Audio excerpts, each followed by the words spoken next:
Hello and welcome to another episode of Wiseinvest powered by Cnbc TV 18 Season 2. This week we're in Gurgaon at the corporate office of Uninor.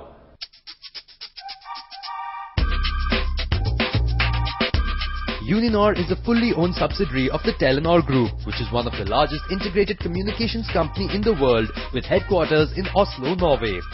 Uninor's prepaid GSM mobile services are commercially available in the 6 circles of UP West, UP East, Bihar including Jharkhand, Andhra Pradesh, Maharashtra and Gujarat. Together, these circles account for more than 50% of India's population, giving Uninor the ability to serve every second person in India. Uninor's 3-pillar strategy of being the best in basic services, mass market distribution and low-cost operations has helped the company grow to the 3rd or 4th position in customer market share. Focusing on our theme for the series, Wiseinvest visited Uninor in Gurgaon to gauge thoughts and notions of the young employees on investments and financial planning. Investment, according to me, is I think investing your money in something which you can use in future and by what it gets increment by itself.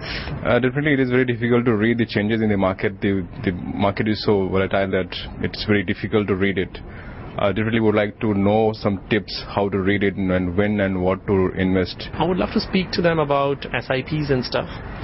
Because I've heard them, they are pretty good instruments to get into, though I haven't got into one. So I would love to speak about SIPs and stuff and how they work with the basis information of their past performance and how they see the market going forward, because I believe that's slightly less riskier than getting into one particular stock. Currently I've invested in LIC or some mutual funds. Basically the decisions are family decisions. We take the guidance from our parents or friends, and then probably basis that we take the decisions.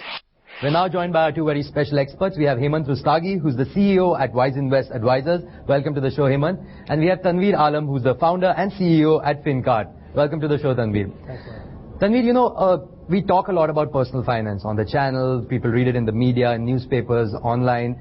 But India is still known as a country of savers rather than investors. Why is that? Okay. What happened? We have been talking from the left brain side of our understanding. Mm-hmm. And investor, when you buy any kind of a product, it's more towards right brain oriented. Okay. When you go to a shop, when you're buying is more emotional than when you buy and it's exactly similar for an investment product. Now what happens is the fear of loss of money gets basically triggered at the same part of the brain that deals with death and mortality. That deep-seated is the fear, and hence they need that amount of hand-holding to overcome that fear to become investors from savers. Anything that is perceived to be safe, a short return is taken as something safe and they will want to go ahead with it. Anything which is unsure, even if it's good, there will be a reluctance to buy.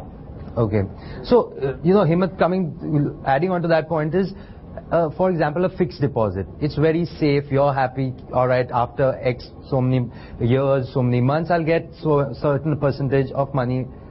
It's a guaranteed return kind of, as opposed to maybe, let's talk mutual funds, where it's very famously said mutual funds are subject to market risk. Please read the offer documents carefully before investing. But why shouldn't I then? Why shouldn't I just put all my money in fixed deposits and sleep peacefully at night?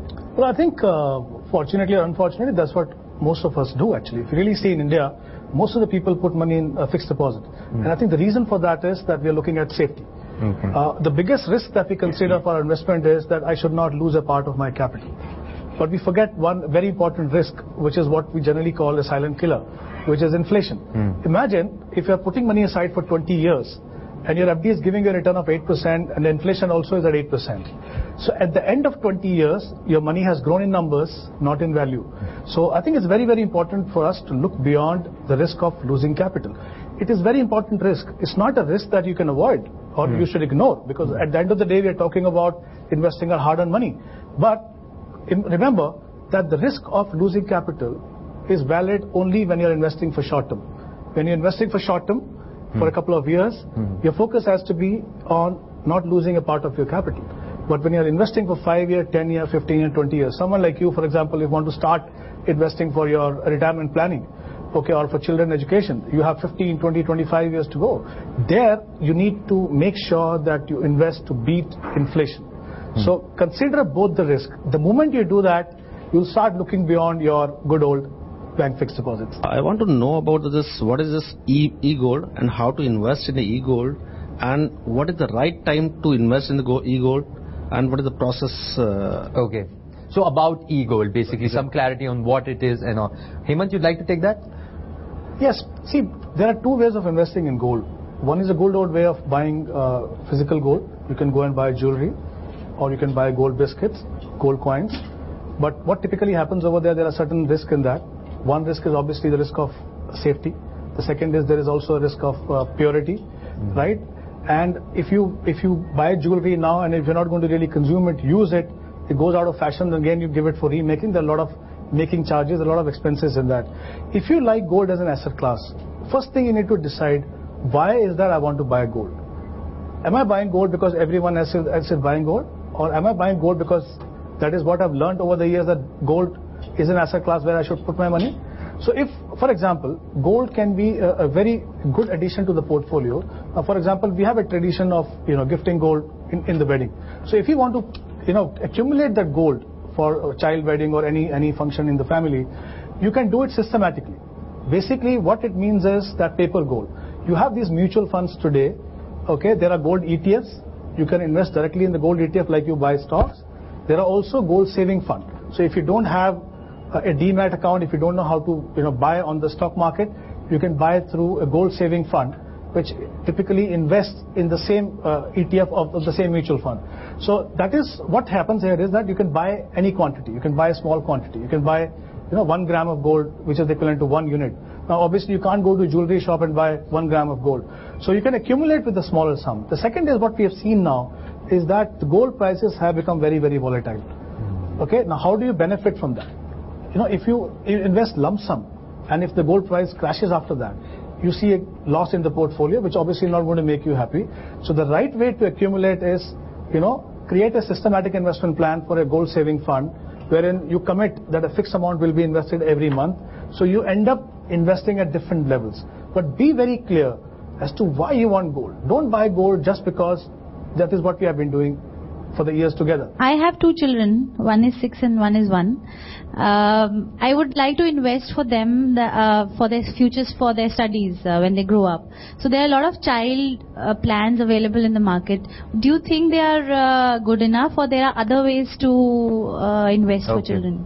Tanvir, you'd like to take that? Are you referring to the insurance plans that you have? Yes. See, typically our insurance plans are ULIP plans. Okay, and I want to make you aware of the 4 charges which makes ULIP plan a little bit better investment option. And what are the 4 charges? Is one, you have a premium allocation charge which to it. Okay, the second charge that you have is a policy administration charge. The third charge you have is the insurance cover that they give to you, the mortality charge. And the fourth charge that they take is the fund management charge. All this charge, when you add up, typically comes in the vicinity of about 8 to 10% on an average. Okay. So imagine somebody taking your 8 and 10% away of the money on a yearly basis from that investment. That's a risk here. Now when you compare to a mutual fund, the same quality of product with better transparency is available at 2.5%. So that makes a much better option than an ULIP or a child plan. This is NSE FinViz powered by Cnbc TV 18 Season 2. It's time for a very short break. Don't go anywhere. We'll be right back.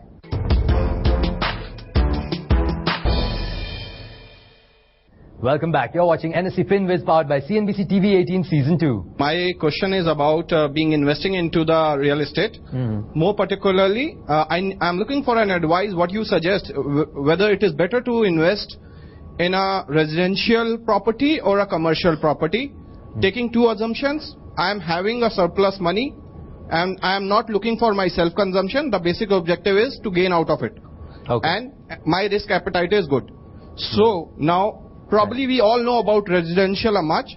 Now, if you advise for real estate, so since real estate market is also evolving with many kind of products like retail shops and the service apartments, do you see there is a scope, and if about more evolving the thing, the service apartment, how do our economy see they being coming into the priority sooner? See, real estate definitely is one of the options that all of us want to consider. In fact, if you really see the investment pattern in India, a lot of our money, wherever it is possible, wherever we have that large chunk of money, the money goes into real estate.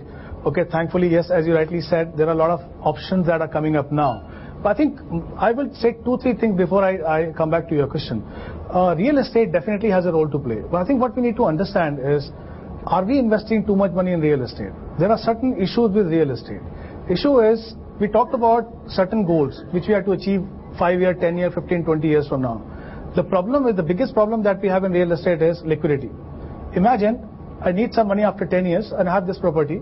I can't sell one room of it to get 10 lakh that I need. I will have to sell the entire property.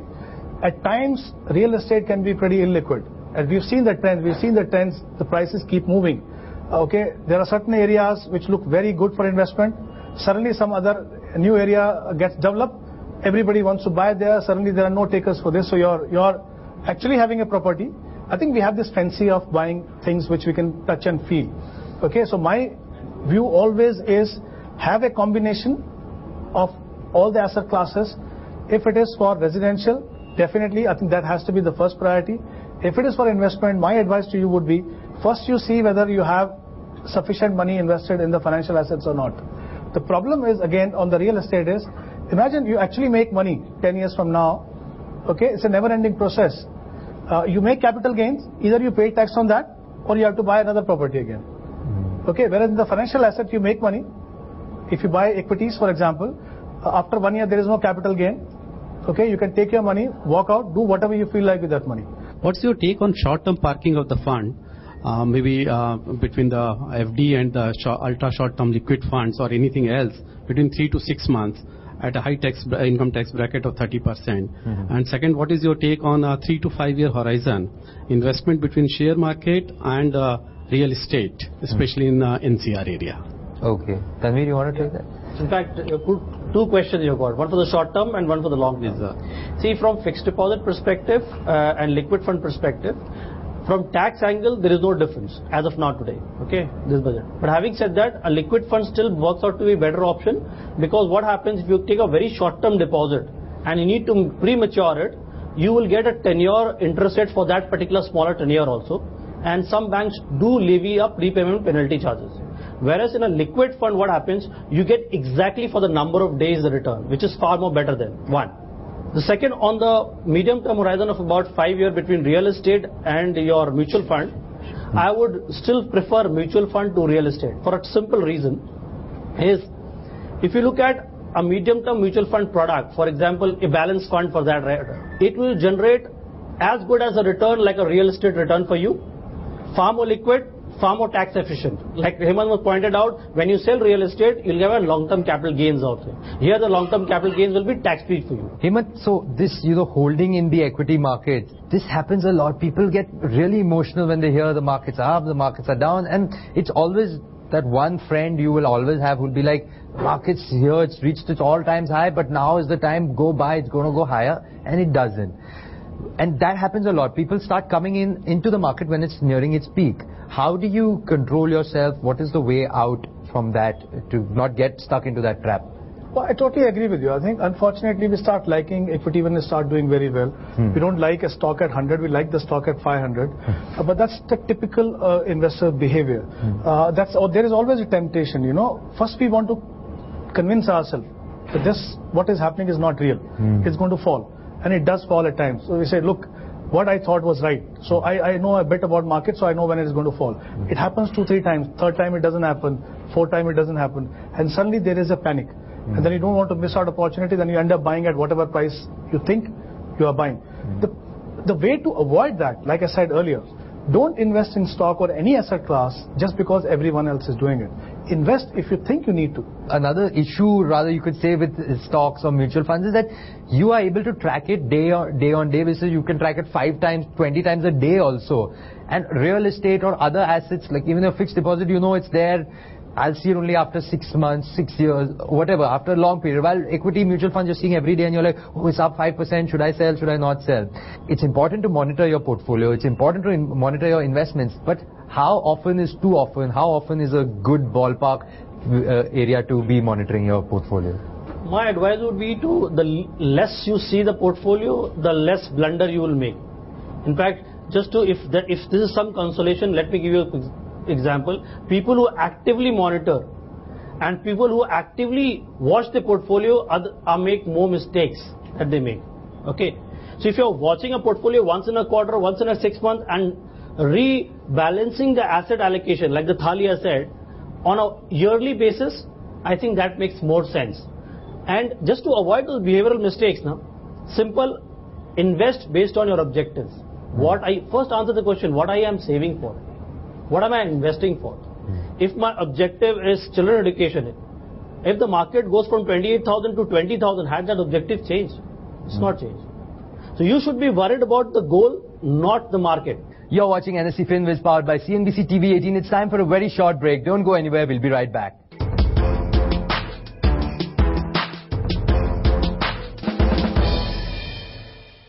Welcome back. You're watching NSE FinViz powered by Cnbc TV 18 Season 2. My question is on the mutual fund versus real estate debate.